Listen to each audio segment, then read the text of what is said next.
Ele é filósofo com mestrado e doutorado em educação pela PUC de São Paulo, onde atualmente é professor titular do Departamento de Fundamentos da Educação e da Pós-Graduação em Educação. Isso depois de 32 anos no Departamento de Teologia e Ciências da Religião. Professor convidado da Fundação Dom Cabral e da Fundação Getúlio Vargas. Foi secretário de Educação da Prefeitura de São Paulo entre 1991 e 92.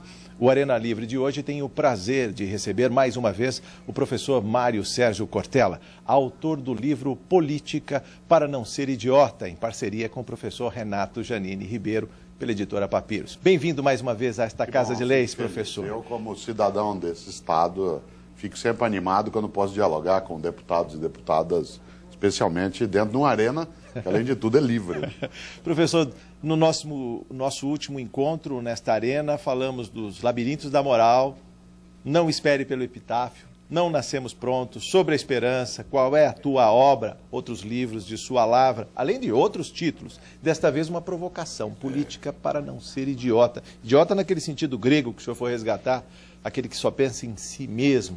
Por que dessa provocação, professor? Então, o professor Renato Janine Ribeiro, que é professor titular da Universidade de São Paulo na área de filosofia, ele e eu estávamos incomodados há um certo tempo com um certo desprezo pela política no dia a dia por uma parcela da população, uma parcela dos jovens, pessoas que acham que política é aquilo que se faz apenas no campo de governo, ou das assembleias, ou dos parlamentos, que também se faz, mas não é só isso. E nós resolvemos, ambos somos da área de filosofia, retomar um pouco o conceito original de política no mundo ocidental, que é dos gregos, e o de idiotia.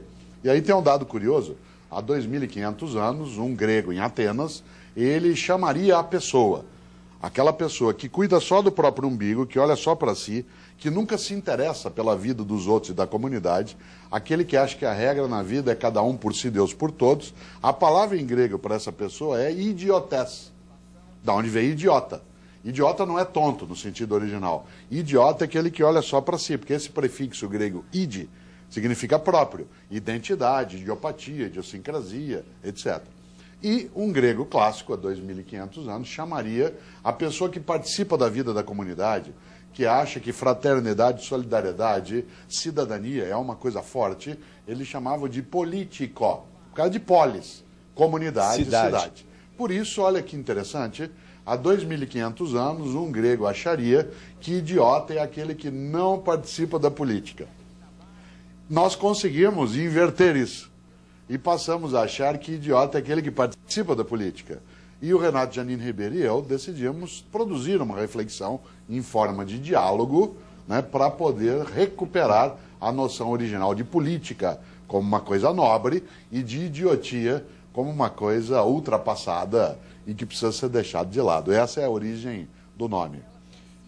Deputado Carlos Gianazzi, muito bem-vindo a esta arena. Obrigado. Primeiro, cumprimentar você, Jorge, cumprimentar o deputado Marco Aurélio e dizer que é uma honra receber o Mário Sérgio, professor, educador, filósofo e nosso sempre secretário municipal de educação. Nosso, porque quando o Mário Sérgio foi secretário municipal de educação, era professor da rede municipal. E depois diretor de escola. Depois diretor de escola, mas eu me lembro muito bem que foi na gestão do Mário Sérgio Cortella que nós aqui avançamos muito, juntamente com Paulo Freire, que nós conseguimos aqui aprovar o Estatuto do Magistério, que é um dos melhores estatutos hoje do Brasil, que mesmo com as outras administrações, ele se mantém ainda firme. Então, nós devemos a Paulo Freire e Mário Sérgio Cortella. Fico feliz, deputado. Mário Sérgio, eu gostaria de levantar a seguinte questão aqui a partir dessa discussão, dessa falta de participação política no Brasil, que o livro retrata bem, essa provocação muito oportuna, principalmente para esse momento histórico em que nós estamos vivendo, onde há um esvaziamento da política, principalmente do ponto de vista partidário. As pessoas não acreditam mais nos partidos, os partidos não são mais mediadores da sociedade e do Estado, há uma descrença generalizada, porque os partidos não são mais programáticos, não são mais ideológicos, isso no geral. Então, há descrença nos partidos políticos, na política institucional.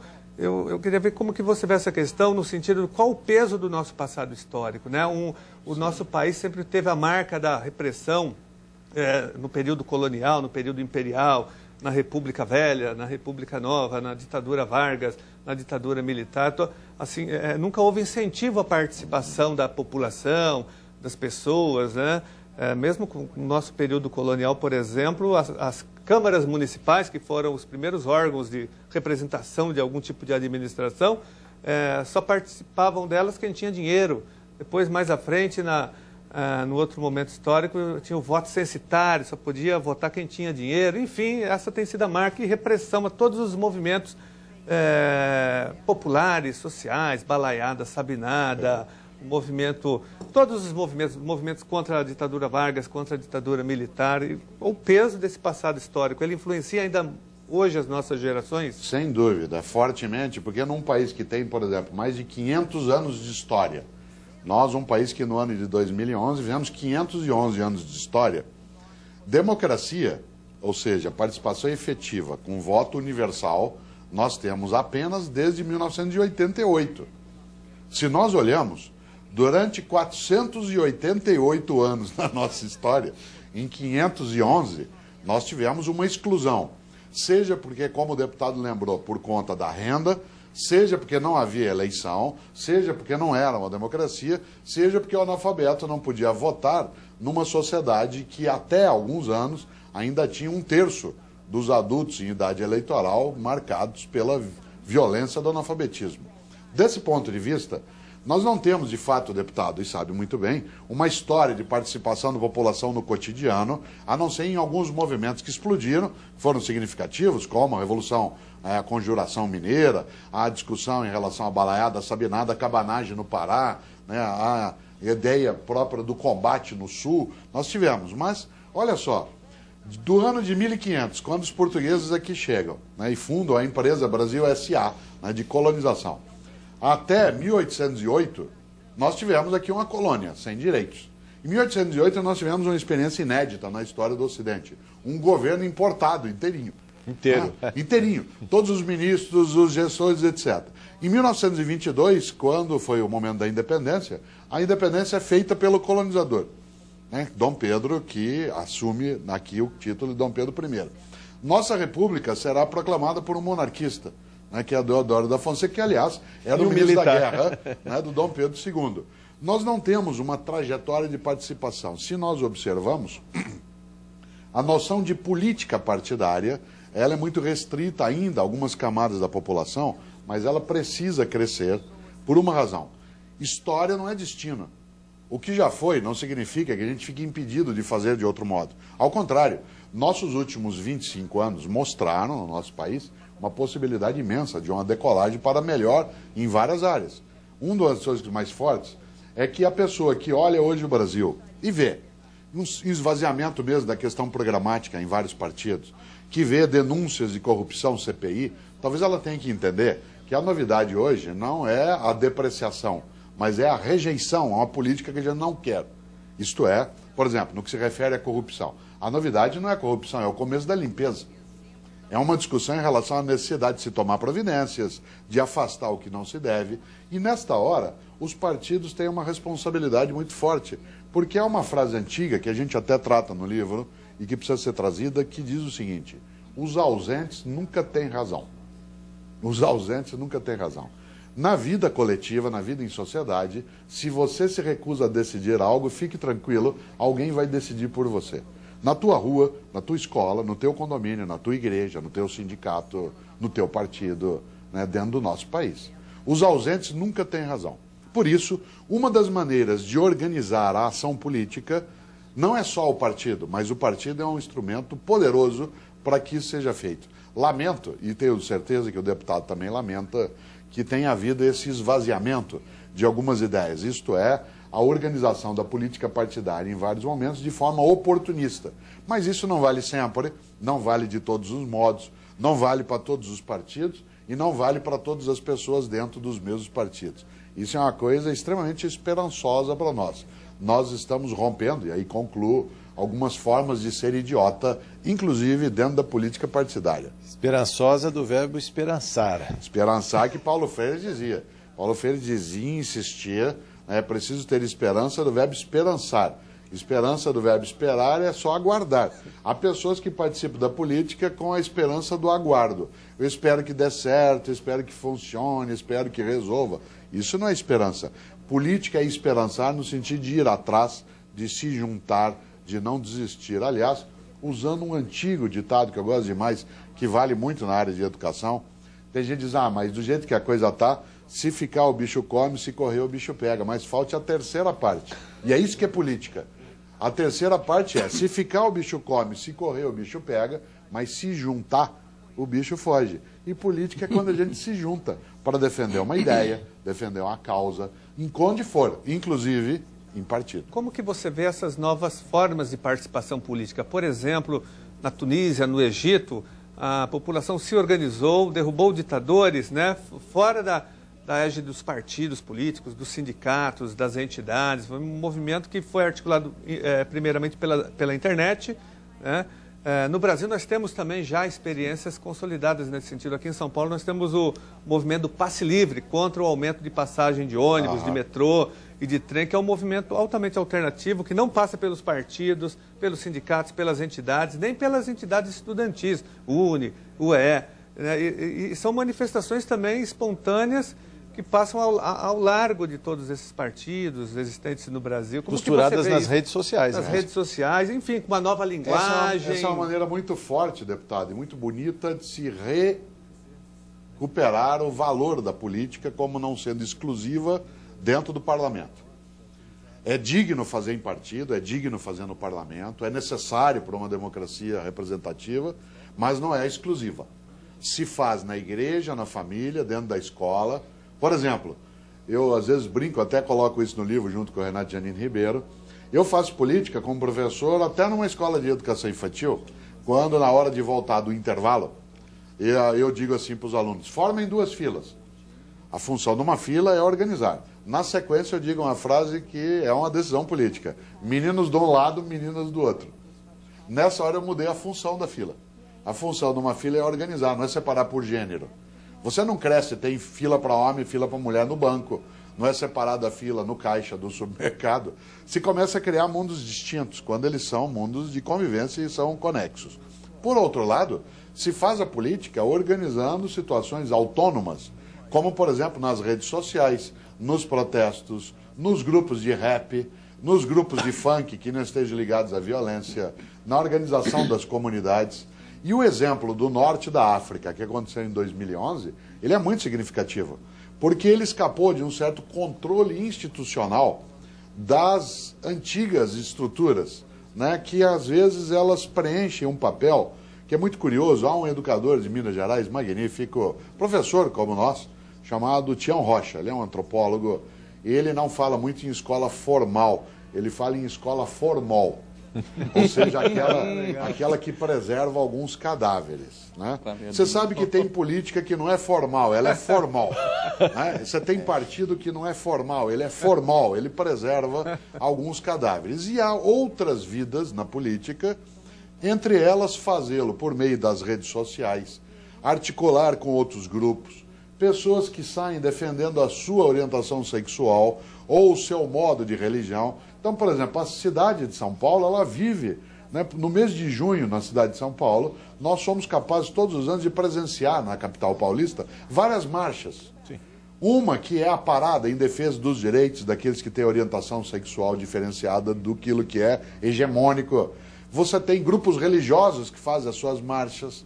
Olha, isso é uma beleza infinda, especialmente porque isso é uma maneira de não necessariamente estar atrelado ao formal que alguns partidos colocam.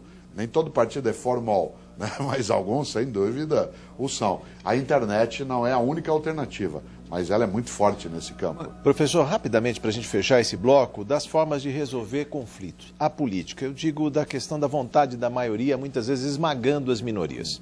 Rapidamente a gente pode fazer uma consideração sobre isso? A democracia supõe que a maioria decida, mas ela tem um outro princípio forte. A maioria decide, mas ela preserva a vitalidade da minoria. Porque se você tem uma democracia que é excludente, que segrega, que coloca fora, porque apenas alguém não pensa como todos ou não é como todos, ela é uma má democracia. A democracia não é só um jeito de resolver as coisas, ela é uma maneira de proteger a vida do conjunto das pessoas que está num lugar. Portanto, sim, vale o desejo da maioria, mas essa maioria ela não pode esmagar a condição de existência da minoria. Se assim fosse, né? A democracia seria a única maneira de se ir descartando. Sim. E nesta hora, até o nazismo se colocava, como se colocou, como democrático. Até o fascismo se colocou, como se colocava, como democrático. Dizia, a maioria decide. Sim, a maioria decide, desde que se preserve a condição de existência, né, e de vitalidade das minorias. Por falar em vitalidade, a política como pulsão da vida. No próximo bloco do Arena Livre, que volta em instantes. Professor, no bloco anterior falávamos da política como pulsão vital. A questão da soberania, as pessoas estão deixando a política de lado e há um certo desalento dos mais jovens, o que é muito perigoso. Eu acho perigosíssimo porque, né, há uma coisa que é séria. Milor Fernandes, um dos grandes pensadores brasileiros, aos 87 anos, que ele fez no ano de 2011, ele continua dizendo, atenção moçada, quando eu disser no meu tempo, eu quero dizer daqui a 10 anos. Olha que frase forte. Atenção moçada, quando eu disser no meu tempo, eu quero dizer daqui a 10 anos. Nosso tempo é o futuro. Desse ponto de vista, quando um jovem ou uma jovem tem um desalento, um desânimo em relação à prática da política, ele prefere o individualismo, o autofechamento, o ego-narcisismo, ele acha de fato que a regra é cada um por si, Deus por todos, em vez de ser a mais importante regra da vida, que é um por todos e todos por um, é sinal de que nós, os mais idosos, estamos cometendo algum deslize. Há uma responsabilidade das gerações mais adultas em relação a esse desânimo. É preciso que na escola, no parlamento, na mídia, se faça um revigoramento da política como sendo uma forma de participação, do qual o parlamento é um dos modos, a presença no executivo é um dos modos, mas não é o único modo. E nesta hora, é a política, como você lembrava, Jorge, como pulsão vital, isto é, como aquilo que me faz participar da minha vida e não apenas passar por ela. Eu gosto demais de lembrar algo que marca, né, imensamente essa nossa condição, que é a política como a maneira de eu exercer a minha liberdade. Soberania. A soberania, a autonomia. Autonomia. Até faço uma distinção, sim, porque a autonomia não é soberania. A autonomia significa eu fazer o que eu posso no âmbito da minha liberdade. Soberania é eu fazer o que eu quiser. Soberania não pode existir numa democracia, a não ser em relação ao conjunto da nação, no conjunto de outras, e ainda assim com limites. Por exemplo, um governador de estado, um prefeito, uma prefeita, uma presidente, um presidente, eles são autônomos, mas não são soberanos. E, embora ele tenha sido eleito, ele não pode fazer qualquer coisa. Ele pode fazer o que a legislação permite, o que o legislativo autoriza, o que o judiciário chancela, mas ele não pode, ele não tem soberania, ele tem autonomia. E o exercício da minha autonomia como cidadão está na participação política. Isto é, eu não sou apenas alguém que vive em meio a outras pessoas. Eu vivo em meio a outras, também decidindo o meu destino. Nesta hora, tem uma coisa muito forte. Um grande paraibano que viveu no Rio de Janeiro e hoje mora em São Paulo, Geraldo Vandré, né, ele dizia isso. Quem sabe, faz a hora, não espera acontecer. Professor, mas lendo o seu livro, eu me provoquei também a procurar outras leituras e vi a questão da política sem objetivo, parece estéril, né? Num artigo do Arnaldo Jabor, ele fala que o futuro já chegou e trouxe com ele um excesso de irrelevâncias. Não estaria também a política contaminada por essas irrelevâncias? Ela estaria, a política, sendo percebida como irrelevante, mas ela não é irrelevante. A pessoa que entende a política como irrelevante, ele está sendo enganado, ele está sendo inocente e útil. E a tal da mão do mercado, que faz tudo? Olha, a ideia da mão do mercado ela é muito relativa, porque no ano de 2008, a pátria do capitalismo livre, que falava do mercado que se autorregulava, no momento da falência do Lehman Brothers, em setembro de 2008, eles intervieram no mercado imediatamente. Isto é, o poder do Estado, do poder público, colocou todo o dinheiro. A Europa, em 2011, discute intensamente que não existe essa ideia do mercado livre que se autorregula, a tal ponto que os países que balançam em relação à possibilidade de calotes são ajudados com dinheiro público. Né? Nesta hora, inclusive, produzindo uma injustiça. Ora, não é irrelevante a política, ela não pode ser.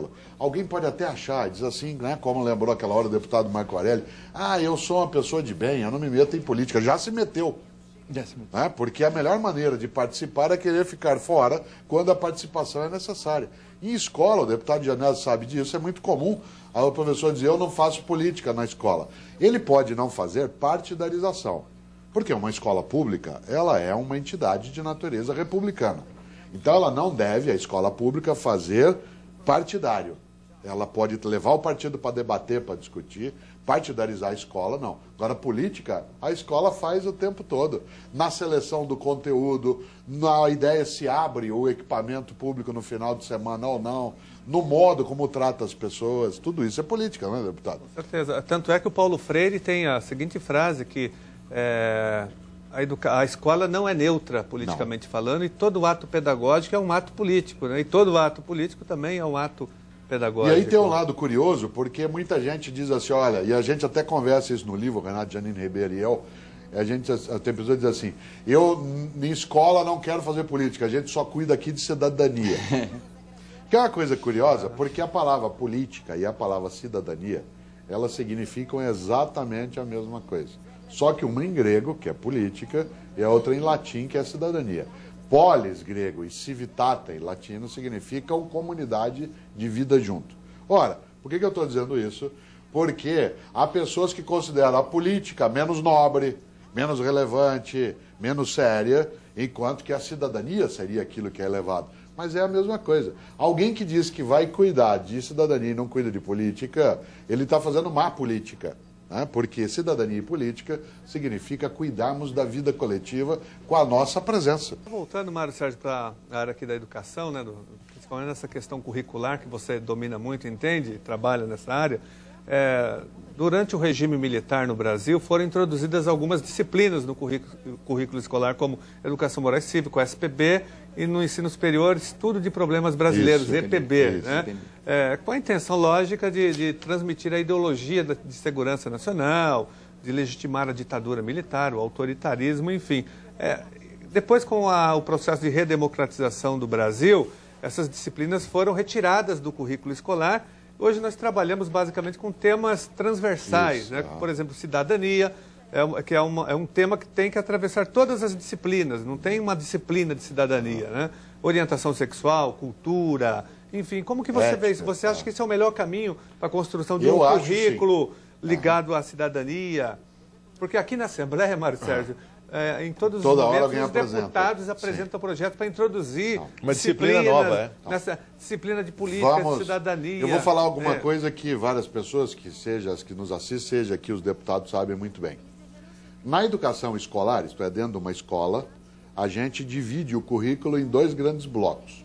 O conteúdo curricular, que é o assunto que é tratado em sala de aula, e o componente curricular, que é o nome da matéria.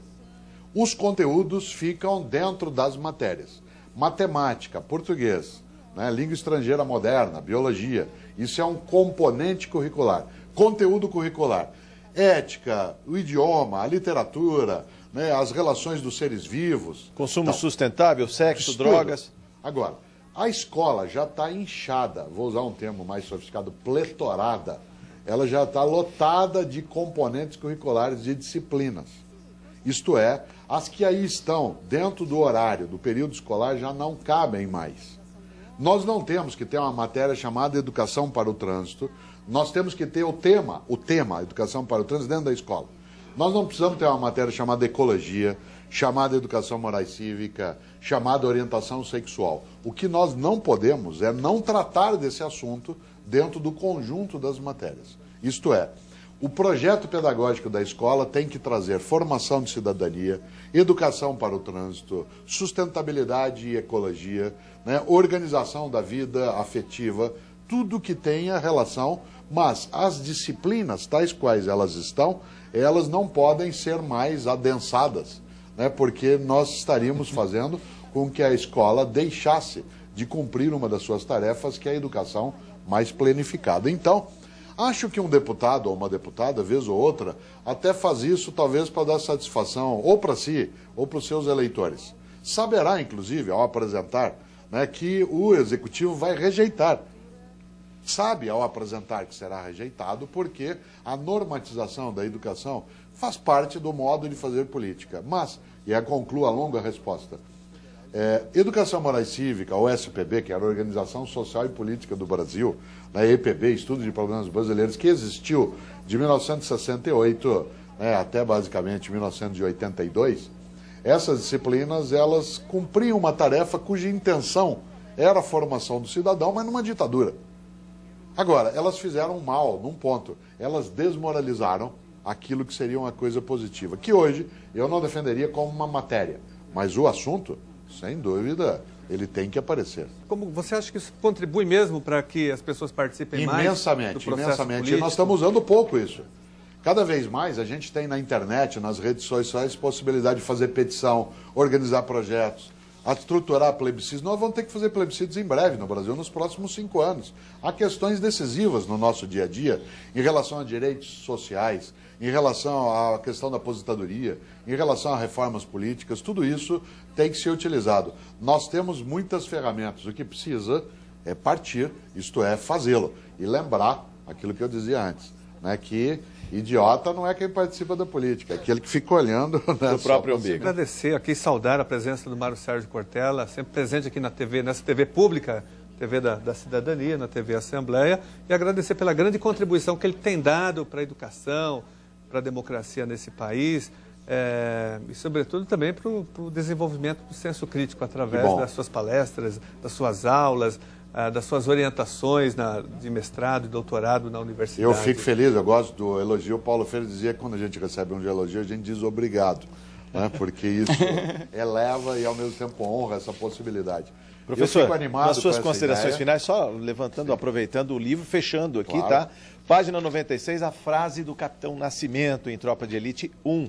Você não pensa que está movimentando o crime quando compra um inofensivo cigarro de maconha. Isso é um ato político porque movimenta outras implicações na vida coletiva. Nas suas considerações finais, por favor, professor. Da vida, da liberdade e dos direitos coletivos. Claro, cada ato meu ele reflete em outros, né? Não tem como não fazer todo aquele movimento. Cada vez que quando um carro veio por uma estrada e eu passei por uma viatura policial, aí eu começo a piscar o farol para aquele que vem, isso é um ato político. Ou eu vou chamar isso de solidariedade, né? Eu estou avisando o outro. Quando eu compro um produto pirata, quando eu, né, pago o ingresso de cinema com a carteirinha de estudante falso, isso é um ato político, né? Eu estou interferindo na vida da comunidade e, sem dúvida, acabo deslizando, né, para um papel que é olhar a história e achar, não, mas hoje está cada vez, é cada um por si, Deus por todos. Não. Direitos das mulheres, direitos da infância, a rejeição à violência, tudo isso hoje nos marca, a gente começa a ficar indignado. Não tínhamos isso tanto no passado. Não tenho aqui uma visão triunfalista da vida na história, mas que ela não é catastrofista, especialmente se você e eu fomos capazes, com alegria e desejando a felicidade, né, fazer política para não ser idiota. Professor, parabéns, viu? Muito obrigado. Que bom, né? obrigado. Obrigado, professor. Ponto final, críticas, sugestões, comentários pelo endereço eletrônico arenalivre@al.sp.gov.br. Professor, parabéns, viu? Que bom. Muito obrigado por sua entrevista. Conto com o senhor em outras oportunidades aqui, inclusive para falar, para chacoalhar mais a política e os políticos. Não deixarei de fazê-lo, afinal de contas, isso é política, né?